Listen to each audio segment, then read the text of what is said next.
Denver 7 Now is sponsored by Ferguson and BAC Appliance Center, the best in bath, kitchen, and lighting for your home.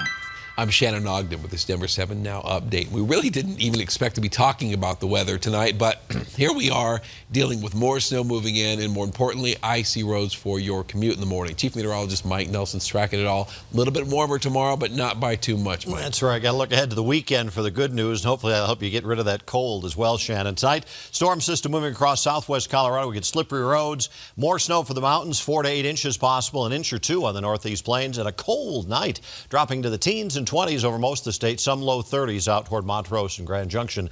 And then we start with scattered slippery spots, some lingering flurries early in the day, snow-covered roads in the mountains, but it gets better by midday. Some lighter snows in the mountains, clearing on the plains. Later in the day, a warm front's going to start to push into the state. That's good news as we head into Saturday and Sunday. 50 for a high out west of Grand Junction. Moab at 52, but just 38 for Fort Collins, Greeley, and Denver. It warms up, though, back into the 50s on Saturday, 60 on Sunday. Monday, a new storm moves in with snow in the mountains, snow developing Monday night and Tuesday for the plains. Colder Tuesday, Wednesday highs just in the low to mid 30s. All right, thank you, Mike. Well, results are in, and now RTD has to decide what to do with the results. Riders and operators alike were asked what they would be willing to give up to make services run smoother. Denver 7's Lance Hernandez has their answer. The buses are late, so it means that, you're out here waiting in the elements more often. Brenda Cece says the shortage of RTD bus and train operators is a big pain. I've been late for my classes, and that's not good. You get credits for, your attendance.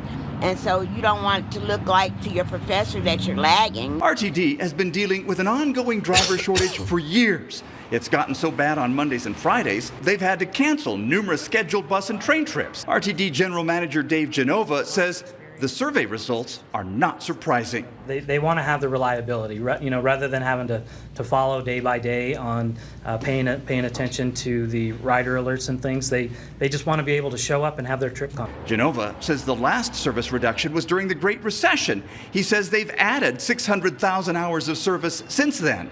We want to minimize the impact to the public as much as possible, but we want to be able to, get in a situation where we can get operators some relief and get the situation stabilized. Emily Emerson prefers more dependability, even if it means fewer buses and trains. I asked why. Today it's cold. If you don't know a train's canceled, sometimes I've stood out here for 45 minutes waiting for a train that's not coming.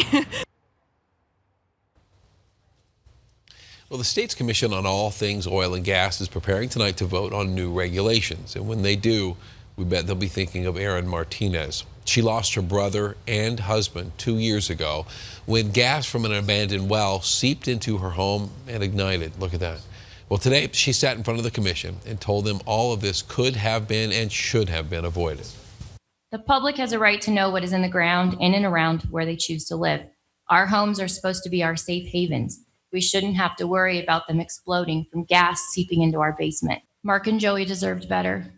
My children deserve better. And we all deserve better. The Oil and Gas Commission will vote either tonight or tomorrow, and it is unclear when the full report of their decision will be released.